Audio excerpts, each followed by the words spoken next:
Salut Marianne, Salut Elissa, comment tu vas? ça va bien? Dans ce beau cadre à La Ciotat. Mais oui, je te remercie d'être parmi nous. Merci C'est à toi. super. C'est la première fois qu'on t'invite à un Cupra Paddle Point Tour. Oui, merci d'ailleurs. Avec très grand plaisir. Déjà, qu'est-ce que tu penses de l'événement en soi, même si tu n'as pas encore joué, ça va pas Non. tarder. Je n'ai pas encore joué, mais c'est vrai que ça donne envie, l'ambiance, tout le décor. On se sent vraiment dans un univers Cupra, quoi. Et ça fait vraiment plaisir. Bon, c'est cool. En plus, tu es une femme, ça fait plaisir. On a Ouais. pas mal de femmes au tournoi en plus, donc c'est super. Bon, on va parler de toi un petit peu. On va parler de toi. Tu as fait un début de saison où tu as fait quand même les principaux tournois, les gros tournois, Ouais. avec plutôt de bons résultats. Donc, c'est un choix pour toi de faire tous les tournois cette année, les plus gros tournois que tu peux ou enfin, quels étaient tes objectifs, on va dire, sur les échéances de cette année? Bien sûr, je vais essayer de faire tous les P2000, sachant que le dernier, j'ai pas pu le faire à Perpignan. On va ajouter les 1500 qui vont se rajouter au calendrier. Après quelques P1000, mais comme on disait tout à l'heure ensemble, il y en a de plus en plus, à peu près presque tous les week-ends, donc on va pas pouvoir tous les faire, mais un maximum de tournois. C'est cool. Ouais. Et donc, tu as commencé l'année avec Priscilla. Avec Priscilla, on t'a vu quasiment sur tous les tournois avec elle, ou tous les tournois. Ouais. Et donc, c'est ta partenaire attitrée pour cette année, j'imagine. Exact. Vous allez participer au championnat de France ensemble, Ouais. faire les régionaux. Oui. Donc, de vos objectifs ensemble, je suppose. Ouais. C'est plutôt une belle paire. On vous a joué d'ailleurs, donc je peux le confirmer.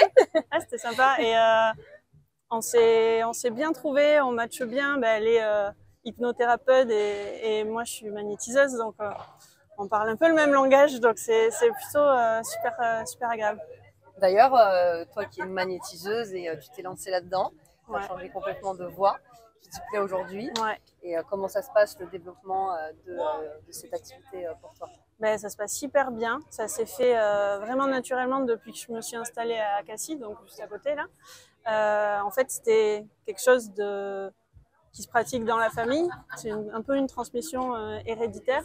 Et je le faisais sur mon entourage. Et puis, il y a quelques temps maintenant, j'ai décidé de le faire, d'en faire profiter au maximum autour. Ok. Et toi, justement, qui es dans le sport, est-ce que tu trouves que ce serait peut-être bon d'apporter ce côté-là pour les sportifs qui en auraient peut-être besoin, je suppose, beaucoup? Complètement. En fait, j'avais eu un peu un déclic quand on était parti à Malaga. Tout à fait. Et parce qu'en fait, le magnétisme, ça réunit, ça agit sur l'énergie, donc l'énergie vitale, sur les émotions et sur l'aspect physique aussi. Donc en fait, c'est un beau package. Par exemple, face au stress, face aux émotions, des fois, qui prennent le dessus, en prévention pour pas se blesser, tout ce qui est contracture, tendinite, enfin, c'est hyper complet. Donc, j'essaie petit à petit, je suis en train de réfléchir un peu à un package, à ce que je pourrais proposer, parce que bien sûr que mélanger mes deux passions, magnétisme et paddle, ça serait juste extraordinaire. Et j'essaie de réfléchir à une formule qui pourrait intéresser pour le haut niveau, hein, bien sûr. Donc, affaire à suivre. Oui, tout à fait, parce que c'est vrai que ça avait été assez efficace à Marbella. Ouais. Ça nous avait bien gêné. Donc, c'était le championnat d'Europe il y a un an et demi, 2 ans. Ouais. C'est vrai qu'on avait fait une méditation sur la plage. Tout à fait. Ah, c'était extra. On avait fait une méditation. Ouais. Tu nous rassemblais avant chaque rencontre. Ouais, c'est vrai. Et c'est vrai qu'on avait beaucoup apprécié. Et comme tu dis, ça apporte de bonnes énergies. Ouais, je pense que les rituels d'avant-match, ils sont hyper importants. Mais que ce soit un rituel personnel, en équipe, là c'était en équipe à plusieurs, donc encore plus, enfin, si on parle énergie, quand on est à plusieurs, une énergie, ça peut prendre vraiment beaucoup, enfin, ça peut être vraiment puissant, donc moi je le conseillerais à tout le monde. Bon, on le conseille tous à tout le monde. Du coup, on parlait d'équipe de France justement. Toi qui es quand même parmi les meilleurs depuis beaucoup de temps. Je suis partie des vieilles. On fait partie des anciennes maintenant, bon, ça y est. J'ai un peu plus de bouteilles que toi, mais bon. Est-ce que du coup, c'est toujours un objectif pour toi de faire partie de cette équipe de France? C'est toujours un objectif en début d'année à chaque fois c'est toujours un objectif, c'est toujours dans un coin de la tête. Équipe de France, la Team France, comme on appelait ça. Après, il y a de plus en plus de filles.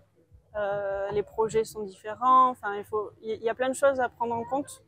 Donc, why not? C'est bien. C'est bien Ouais. d'avoir cet objectif-là chaque année de Mm. toute manière. Et puis, c'est ce qui fait monter le niveau aussi Bien sûr. Bien chaque sûr. année. Après, l'objectif premier, moi je m'étais dit, c'est prendre du plaisir quand même avant. Faut quand même mettre des priorités parce que si on n'a pas le plaisir, je pense qu'on peut pas performer. Et je pense qu'il faut reclasser ses priorités en début de saison. Donc, mais là, on va pas, enfin, là, on peut aller avec l'autre. Oui, Donc, c'est vrai. Et ben, on va parler aussi de ta mission Padel, puisque tu es responsable du développement féminin, donc la mission Padel de la FFT. Est-ce que tu pourrais nous parler un peu de cette mission-là, de ce que tu fais pour du coup le développement du Padel féminin et comment ça se passe, les objectifs et les projets en cours? On a commencé janvier de l'année dernière et en fait, on a fait un état des lieux et on a mis en place des actions pour le développement du paddle féminin, mais la cible, c'était vraiment l'initiation pour faire découvrir la pratique aux femmes qui n'ont jamais joué, parce que il n'y a pas assez de pratiquantes à l'heure actuelle. Alors, ici, en PACA, on est quand même bien lotis, mais c'est vrai que si on va ailleurs, c'est peut-être moins le cas. Du coup, aujourd'hui, on propose ces actions dans les clubs qui sont intéressés et qui sont motivés pour avoir beaucoup plus de pratiquantes. Et en fait, au début de l'année dernière, c'était nous qui proposions. Et en fait, ça m'a tellement bien marché que c'est les clubs maintenant qui m'appellent. Et c'est vraiment encourageant parce que ça veut dire que les clubs ont envie de s'investir pour le paddle féminin. Donc petit à petit, il faut laisser faire aussi. Et l'objectif pour cette année, qu'on a défini cette année, mais sur un plus long terme, ça serait d'arriver à 30% de licenciés femmes, comme au tennis en fait. Okay. Parce que là, on est à combien du coup? Là, on est à un petit peu moins. Là, on n'est pas assez de licenciés.